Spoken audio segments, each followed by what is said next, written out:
in a land synonymous with ancient mysteries and timeless wonder, where the treasures of antiquity reveal glimpses of a glorious past. It is here, at the crossroads of biblical history and an extraordinary civilization, that one story still captivates the human imagination as perhaps no other ever told. It is the story and the mystery of the Exodus. The Exodus story is very important for a number of reasons. It's a story of liberation from bondage. It's a story of victory over oppressors. It's a story of how one individual can make a tremendous difference. I think it's right at the roots of our ethical system, if not our religious system. The Exodus in Jewish tradition, it's that which defines Israel as a people. God brought them out, made them his own, entered into a covenant relationship with them on Mount Sinai.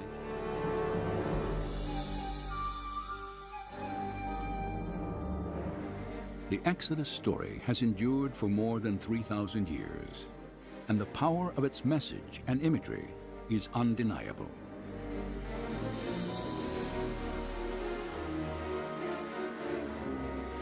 Yet, despite the religious and cultural significance of the Old Testament narrative, doubts about its authenticity have long existed. Scholars generally have rejected the historicity of the Exodus account, and this is because of this lack of direct evidence outside the Bible that would substantiate these events. And this is why you have, in scholarly circles, great skepticism about whether we can ever establish firmly a root of the Exodus, or even that there was an Exodus. The skepticism of the archaeological community has triggered many questions about the biblical narrative. Did Israel's exodus from Egypt actually occur? If it did, then why has so little evidence been unearthed? Were the people and events described in the biblical account real, or nothing more than elaborate fiction?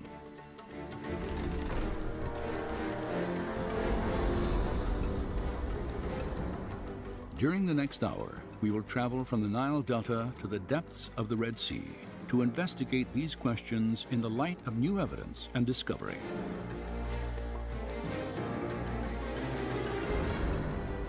On this journey, we will explore and test the biblical record.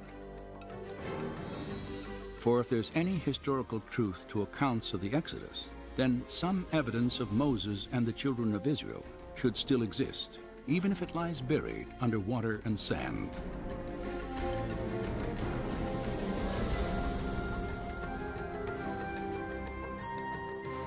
Join us now as we probe ancient mysteries to examine the Exodus story against the testimony of science, history, and archaeology.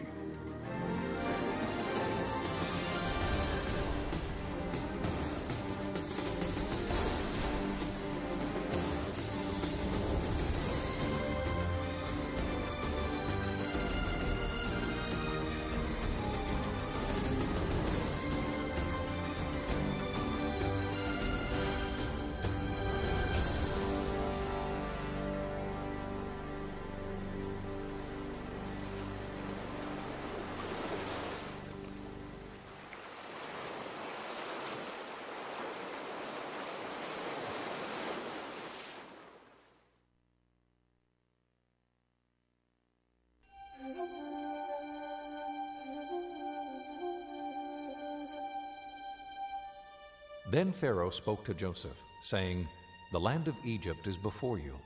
Have your father and brothers dwell in the best of the land. Let them dwell in the land of Goshen."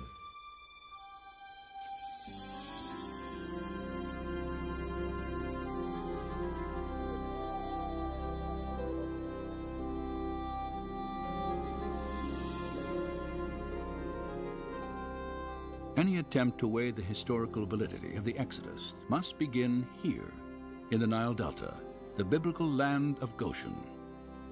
For according to the scriptures, This is where Israel first settled in Egypt.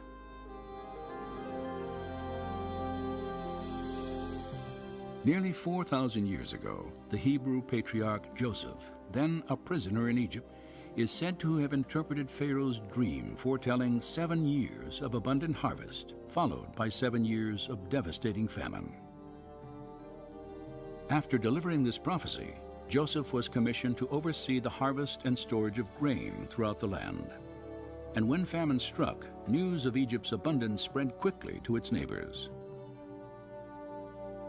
There is, again, plenty of extra-biblical as well as biblical evidence of constant moving back and forth between Palestine and Egypt, particularly in times of famine. When famine ravaged Canaan, fear of starvation led Joseph's father, his 11 brothers and their wives and children, to leave their homeland and make the 200-mile journey southwest into Goshen. And as Egypt prospered under Joseph's leadership, a grateful Pharaoh offered his family permanent sanctuary in the richest area of the empire. The biblical record dates these events at early in the 19th century BC. But have archaeologists ever confirmed that a significant Canaanite population once inhabited northeastern Egypt during this time? Over the past 4 decades, extensive investigation has established the presence of ancient Israel in the Nile Delta. In 1966, just outside the small town of Cantir, an Austrian research team headed by Dr. Manfred Bietek made the first of a remarkable series of discoveries. Ruins at an excavation site called Tel El Daba are remains of what is now believed to be the earliest Israelite settlement in Egypt. Studies of pottery fragments and construction techniques have verified that primitive mud walls here were once part of an unfortified village built by Canaanite farmers in the middle of the 19th century BC. Manfred Bietek's work has provided us with the only tangible evidence for the presence of Israelites in Egypt. The earliest Asiatic occupation at Tel El Daba is in Area F, Stratum D2. And this is a very interesting level because the people living there were pastoralists, living a very simple lifestyle. They had very small structures that they lived in, evidence for keeping animals in pens and so on. This dates to the time of Jacob, of Joseph. It's at the right place. It's an Asiatic culture. Obviously, these people were not local Egyptians. They had migrated into this area from the land of Canaan. And so this could very well be evidence for the Israelites in Egypt. While excavating in these cornfields, Manfred Bietek's team made another intriguing find. In a plot of land, later identified as Area F, they uncovered the ruins of a village. In this small village there in Stratum D2, dating to the time of Joseph, all the remains are Asiatic in nature. The material culture there is Asiatic, nothing is Egyptian. A map of the excavation site confirms its distinctly Israelite origins. And there was one house in particular which was larger than the other houses. And it was laid out in kind of a horseshoe fashion around a central courtyard. And then around this rather large structure were smaller structures. And this perhaps may be the very first house built using this design. Archaeologists immediately recognized that the design of this horseshoe-shaped dwelling was identical to structures built in Israel centuries later. It was a prototype of Hebrew architecture constructed near the time Joseph was believed to have lived in Egypt.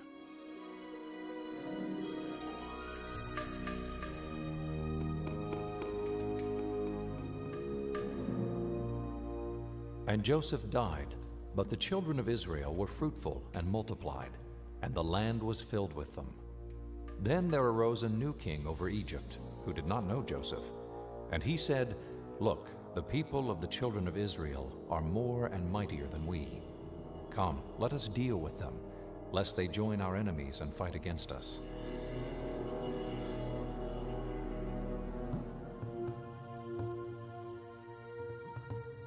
The scriptures tell us that following Joseph's death, Pharaoh drove the Israelite population into slavery. Several archaeological discoveries have also confirmed this aspect of the biblical account.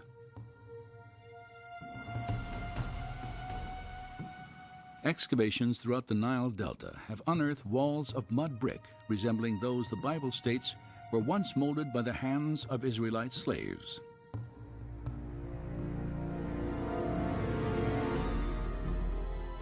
This practice was vividly illustrated in an 18th dynasty tomb painting depicting foreign slaves making bricks from mud and straw. An inscription on the mural echoes the slave master's dreaded warning. "The rod is in my hand. Be not idle."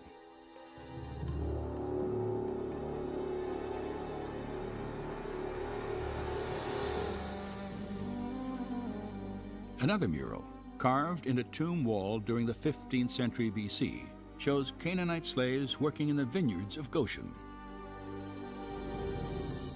And fragments of the Brooklyn Papyrus, dating back more than 3,700 years, report the transfer of domestic slaves from one Egyptian owner to another. Each slave was listed by name. More than half the names noted were characteristically Hebrew.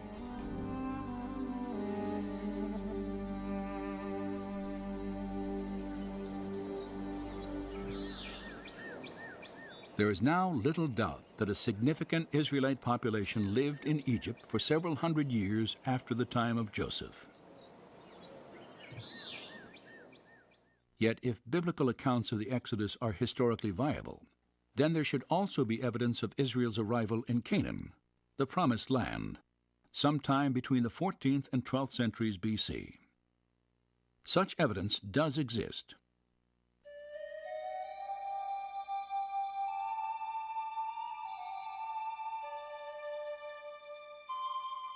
More than 3,200 years ago, the Pharaoh Merneptah ventured out of Egypt on a military campaign through the land of Canaan.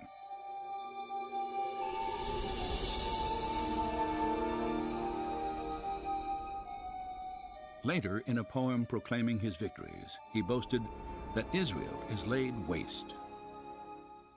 This inscription dates from about 1210 BC and establishes that the Israelites had arrived and settled in Canaan well before Merneptah's conquest at the end of the 13th century.